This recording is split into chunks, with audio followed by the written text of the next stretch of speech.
She was pushing herself too hard.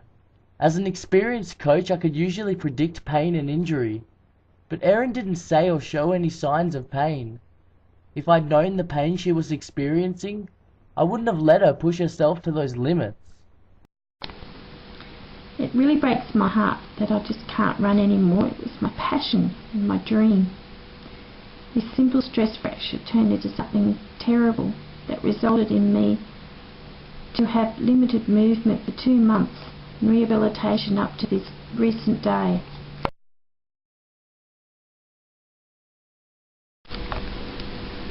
Stress fractures are common in athletes. However, this one wasn't diagnosed until it was too late, mainly because elite athletes ignore pain in training in order to improve in performance, please parents or coaches, and often forget about what limitations their body has.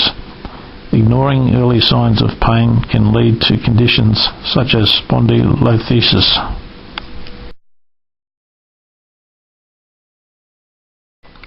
If we look at this image from Seuss's Ultimate Visual Dictionary, 1995, it gives us an idea of where the injury took place.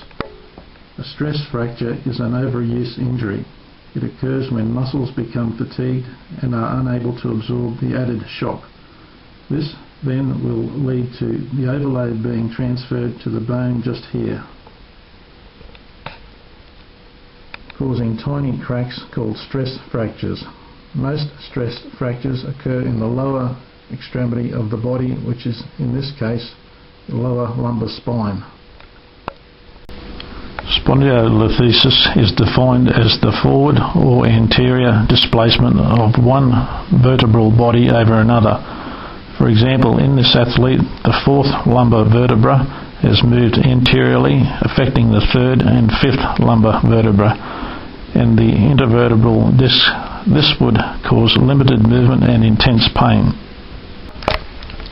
I couldn't even walk shortly after the injury, and now I can. However, stairs are still difficult. The physiotherapists have helped me over the years with the core strengthening exercises and back extensions to help strengthen this weak area.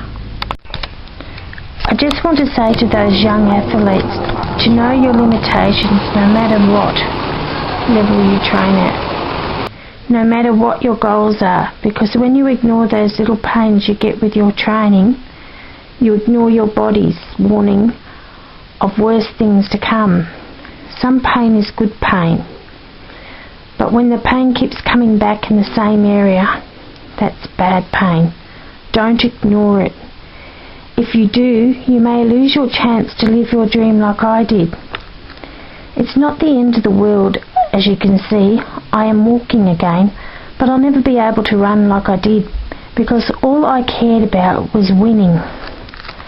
I didn't care enough about my body and what I put it through. You live and learn, but take my story and put it in your thoughts for the next time you exercise. Take a step back and think, how do I feel? Not how fast am I going?